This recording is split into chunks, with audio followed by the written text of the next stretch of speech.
My, how the tables have turned. Look at who's playing the brain dead spec now. Here we go. Nah, man, I get it. It's fun. You play a demon hunter, you press buttons, and you do a lot of damage. It's really fun, right? Well, yeah, actually. Oh, wait, hold on. Hey, what are you doing? Just changing my playstyle for this boss. What does that mean? Well, I'm changing Fell Blades and Demon Blades, and I'm thinking I should take first. Wait. Hold on. Let me just give me a second. Come on, give me a second. Okay, so. Okay. Anyway, let's see. Get the legendary in. It's talents. Legendary. Okay. I need to approach this. Okay. Right. Alright. Oh, alright. Now let's change it again for dungeons. Okay. Wait a minute. More shit? What the fuck? Oh yeah, man. Now we go mobile. Oh, god damn, man. Is that you? You're like a freaking mosquito on 10 cans of Red Bull and 2 pounds of coffee. Shit. Look at you go. So, how about my 2-button spec now, man? Well, shit, man. Just give me the talents, covenants, legendaries, rotations, and I'm good. And more. I got more right here, fool. What you talking about? Shh.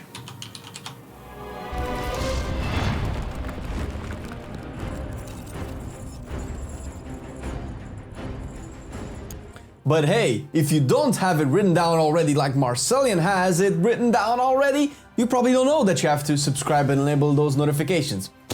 Or am I kidding? You've heard this so many times before, it must sound like a broken record.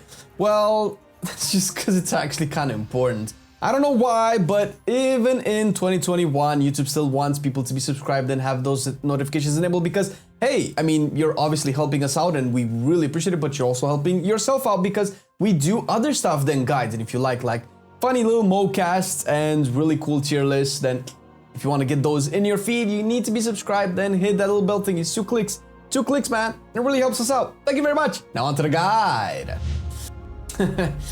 Hey, listen. You probably thought Havoc was an easy spec, right? What's so difficult about a 4-button spec when you have to press 3 buttons for your 2 abilities, right? Well, friend, sit down, because there's some knowledge that needs to be dropped. There are, let's say, 2 main builds with a few variations between the 2 of them, adding to quite a little bit of diversity when it comes to the specs, so let's see what you can work with. On the first row, Blind Fury works towards the general build, both in Raids and in Mythic Plus. Same as always, I-Beam will now generate 40 Fury every second for its duration, and its duration has also been increased by 50%. This means that, on paper, I-Beam will generate a total of 120 Fury, which is your max anyway. It costs 30 Fury to cast, and with that you essentially want to cast it as close to 30 Fury as possible to cap as little Fury as possible. Although this does not mean you will hold on to I-Beam, but rather prepare ahead of time and adjust your Fury bar accordingly. It's unlikely you will never cap Fury, but the less you cap, the better. The other option here is Fell Blade. If you have played Havoc before, you should be familiar with the playstyle, which works in most cases to give you the most optimal single target performance possible. You will pair Fell Blade with other talents down the road and use it mostly on bosses like Sludge Fist, where you will have close to 100% uptime on the boss. So essentially, patchwork type fights with pure single target scenarios. Next up, Insatiable Hunger is your general option as well, to go with Blind Fury. This is nothing new. Your Demon's Bite generates a random amount of extra Fury and deals 20% more damage. Alternatively, Demon Blades comes back to take said Demon's Bite away and make your auto attacks have a chance to deal extra damage and generate Fury. You would think the spec has already few buttons as is without taking away your generator, but the fact is that with Fell Blade and Demon Blades combo plus other options along the way, you will hardly lack a button to press. Demon's Bite is just boring. The third row sees Unbound Chaos as the all-rounder once again. This is essentially the best damage on the row and can have a lot of optimization baked into its potential. It does assume you will be fell rushing efficiently, which can be a pain if you are just starting to play the spec. Glaive Tempest can be an easier alternative, and a new button to press. How about that? Glaive Tempest is AoE capped at 5 targets though, while Fell Rush and by extension Unbound Chaos is not. Normally in low keys or with pug groups, tanks that don't usually pull large packs or multiple packs at once, making Glaive Tempest a DPS gain over improper use of Fel Rush makes Glaive Tempest a better talent. Up to your discretion. Trail of Ruin is also viable and goes hand in hand with Fellblade and Demon Blades discussed earlier, and although Blade Dance is an AoE ability, you will most likely run Trail of Ruin in raids only, at least for now. With this, Blade Dance returns as a single target ability. Well, with this and another option further down. We will get into it in a second. First, we need to check the survivability row. After the multiple nerfs to Soul Rending, the passive leech has become less attractive, but it's still a passive and a good option to go for if you are starting out. The leech will still contribute to your overall survivability over the course of a long fight. However, once you get the hang of things and the spec and the encounter and you are a bit more versed with the mechanics, Netherwalk could end up being overall more valuable. Netherwalk was always good, a big immunity with 100% move speed added on top of it. If you have to deal with mechanics or have to survive for a longer period of time, this is a godsend. You cannot attack while immune though, keep that in mind. For the level 40 row, Cycle of Hatred goes into the general demonic build. Reducing the cooldown of I-Beam and having the skill buffed by Blind Fury should be straightforward. This will perform the best in single target where you will likely never press Blade Dance, aka your other Fury spender, and end up using your resource strictly for Chaos Strikes. Of course, First Blood comes in to say hi!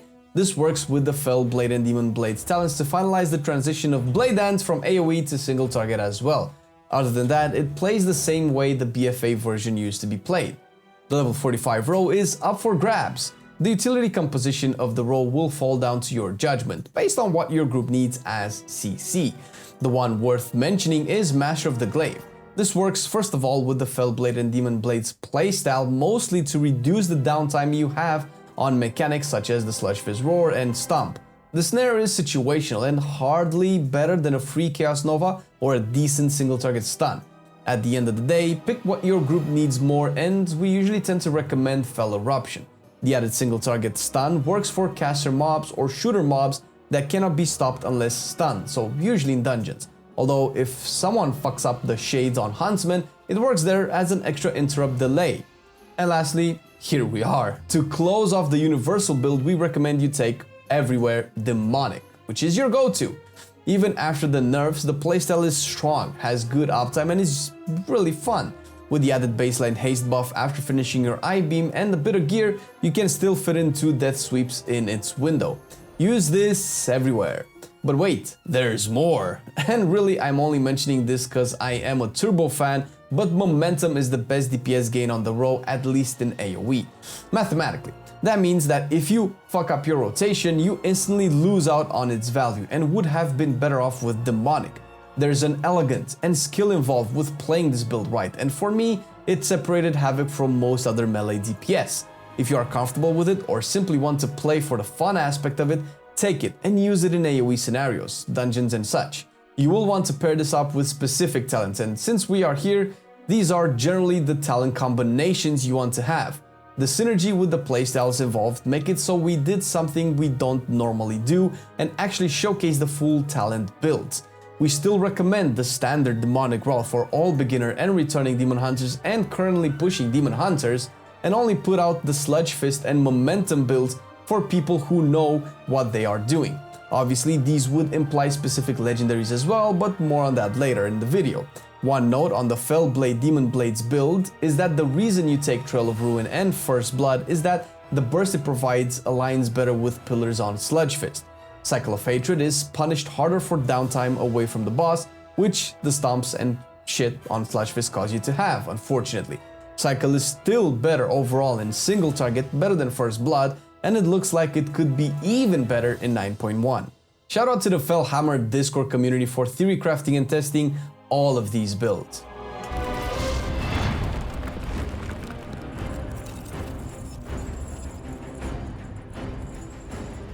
And we are reaching stats. With Shadowlands introduced and piling on top from BFA, there is no superior gain by overstacking a specific stat. Not to mention, you will still start to hit diminishing returns after 30-35% of a given stat, mastery excluded. The secondaries are fairly balanced, and the only real answer for you is to sim. Raidboss.com is a perfect tool to get an idea of what is best to gear for. With that being said, some people just don't like using third-party applications, or maybe you just want to pick a quick cheat sheet on stats. Either way, take these with a grain of salt. Agility is still going to be superior, meaning eye level will be the deciding factor between gear pieces that have agility. So no rings, trinkets, and necks and shit like that goes into this argument. Also, weapon damage is another big contributor, aka if you have to upgrade gear with Valor or Honor, depending on what content you get it from, upgrade weapons first, always, if DPS output is your main concern. After agility, go with haste and versatility. These two are fairly tight in terms of damage, with haste having a slight edge in single target, while versatility will be better in AoE. On the off chance that you have two item pieces, both same eye level, both with haste and verse, if you must, use the one with higher haste. Crit and mastery will usually be lower down the list. Neither bad, neither particularly good, and not too far from the other two. Moving on to the weapons, it usually depends on the content you do. For raids, you want a Celestial Guidance and Sinful Revelation for the best single target output, while for dungeons, Lightless Force and Celestial Guidance again is the way to go. Get Eternal Skirmish for your chest with an added Heavy Dustlet armor kit for some extra survivability. Eternal Agility for boots, and finish it up with Fortified Avoidance for your cloak. Usually this one gives you the most tankiness since there are a lot of AoE damage waves that hit the group, and this can add up to 2 to 3% damage reduction depending on the content. In keeping with the general stat priority, we still will recommend Quick Jewel Clusters for your gem sockets and Tenet of Faith as enchants for rings. Obviously these can be easily replaced with their versatility counterparts or any other stat that sparks your fancy. For your potions, you can go equipped with Potion of Phantom Fire in raids, or when you need pure single target damage output, or Potions of Empowered Exorcisms for strictly AoE. Or you can just stay simple with Potions of Spectral Agility for universal scenarios. The flask will be the Spectral Flask of Power, and you can oil up your weapon with Shadow Core Oil, which boosts the damage of your non-agility potions, or simply go with Shaded Sharpening Stones. When stuffing your face, go with Feasts whenever possible, or replace them with Tenebrous Crown Roast Aspect or its versatility counterpart for cheaper alternatives.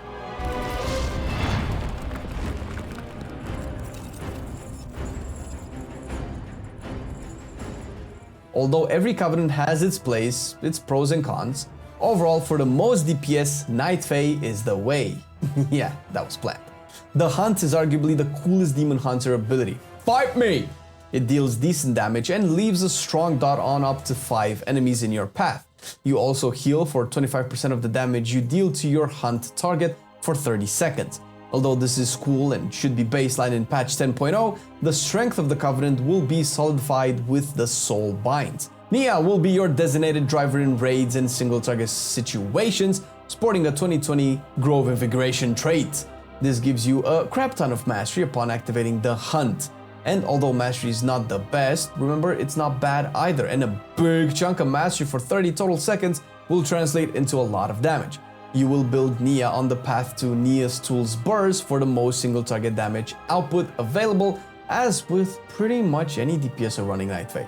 For Mythic Plus dungeons, Korain with Wild Hunt Tactics and First Strike will offer a lot of burst damage every time you go into a pack. The combo will work around your kit of an on-demand short bursts of high damage in AoE. To go with either of these two, Growing Inferno is the best potency conduit, and seeing as how both the best builds see you with only one potency slot, this will cover most of what you need in terms of performance. But of course, Relentless Onslaught can come and offer you an alternative if you don't have Inferno or want a second potency conduit. Fell Defender and Viscous Ink will be two of your best endurance conduits, with Felfire Haste and Ravenous Consumption filling in those finesse slots.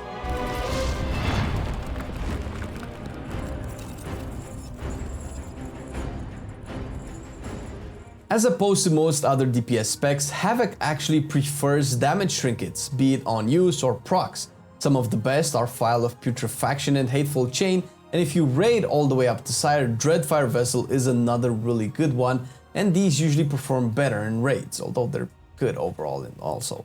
Dungeon Seas encounters scale better with stat trinkets, but stat trinkets still don't scale overall better than stuff like the Decanter of Anima Charged Winds, which doesn't seem amazing on paper, but in AoE it will end up doing really well. Legendaries. There are a few to choose from actually. Burning Wound is the best raid option and ideal for single target damage both with the demonic build and with the demon blade / fellblade build. There are ways to use it in AoE by spreading auto attacks around, but that can be a tab target nightmare. For pure single target and with the fellblade build, Chaos Theory is another raid option that kind of brings up the old Legion playstyle of pure single target madness. Again, running this build doesn't help in situations where you need to move to do mechanics or simply have to wait for bosses to be targetable. So maybe not a high priority craft unless you just really want it. It's also starting to edge more and more behind other single target builds, so although it's an option, it's not one we recommend based on current numbers. Let's get buffed. For those scenarios, the AoE ones that we mentioned, Collective Anguish offers the most consistency.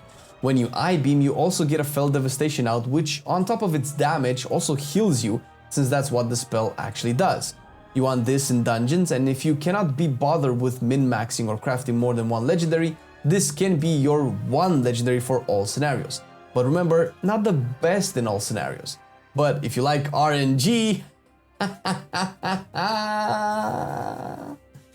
Dark Glare Boon is the most amount of DPS you can get on paper.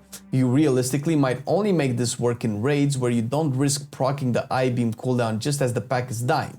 It's fun, but you know, RNG. Obviously, if you play Mythic Plus with it, having a few I-beams back to back on the same pack is crazy stupid, not to mention that the demonic granted by it will stack. And yes, without demonic, this Lego is dog shit.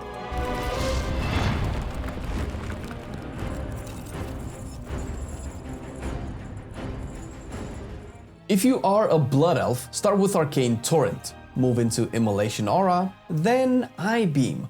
Pop the Hunt and then use Fell Rush or Glaive Tempest depending on your talent. Pop Meta and then I-beam again. If you are Alliance, simply use a Demon's Bite before the first I-beam so you can get to that 30 Fury. For the Fell Blades and Demon Blades build, you start again with Arcane Torrent. Pop Immolation Aura, then use Fell Blade. Pop I-beam, and after the channel is over, use the Hunt. Death Sweep next, cast Meta, Death Sweep again, I-beam again, and that's about it. Since with this build you will run Trail of Ruin and First Blood, Blade Dance or Death Sweep, when in meta is also used in single target. When it comes to what buttons you need to press when, Metamorphosis is your most important one. Use on cooldown. The Hunt is next. Fell Rush if you have Unbound Chaos buffing it. Death Sweep on 2 or more targets. I-beam next. Immolation Aura further down the list. Blade Dance only on 3 or more targets, Annihilation or Chaos Strike depending on your meta status, and Demon's Bite as a filler. This is essentially the order in a normal scenario with a normal build. For the pure single target build, or something that you might mostly use on Sludge Fist, the priority still sees Metamorphosis as your most important button to press, followed again by the Hunt. Death Sweep next regardless of the number of targets, I-beam after, and follow it up with Immolation Aura. Blade Dance next, use Fellblade as long as you don't cap on resources, and then Annihilation or Chaos Strike, and fill in with Throw Glaive. This is just the simple version of the rotation, thanks to Kibo and the Fellhammer Discord community for including some unique variations. The spec itself doesn't seem complicated, but the depth of Havoc comes from its many exceptions and variations, which very few, if any, have at least to the amount that Havoc does, in terms of other DPS specs. Shout out to the Fellhammer community for theory crafting and testing a lot of the info we used to understand the spec a bit more. If you want to improve your play, please go check out the guys and gals and generally more experienced Havocs than us to answer any questions you may have. A special shout out to Shadorak for also helping us get the script done. We needed a feedback a little bit here and there, understanding a couple of things, like how the Sludge Fist build is pretty much only good on Sludge Fist because of the downtime, since single target is a little bit contentious right now. But thanks to the man, we understood a lot more, and you can find him in the Fellhammer Discord community if you want to ask any questions. He's pretty active in the chat, and also he streams at twitch.tv/Shadorak. The link is going to be down in the description. Thank you, my man, for all the help, and you're the MVP. And also a big group of MVPs that are in the background and make a lot of this possible is the Patreons. Thank you guys for all the support you're giving us every month. and making all of this possible. Not only do we do guides, but we do podcasts and tier list Fridays as well, and also stream. Not to mention that the stream gang is also sick and amazing. Make sure you catch us stream Havoc and a lot of other specs there as well. Thank you for watching the guide. See you next time. I've been loving it then, I still love it now. Still, I play WoW. Still, I play WoW. Getting better every day, let me show you how. Cause still, I play WoW. Still, I play WoW. It's getting harder to stay, but at the end of the day, it's a guilty pleasure, so just log in and play. Whether it's classic or retail, I'ma do a /bow. Still, I play WoW.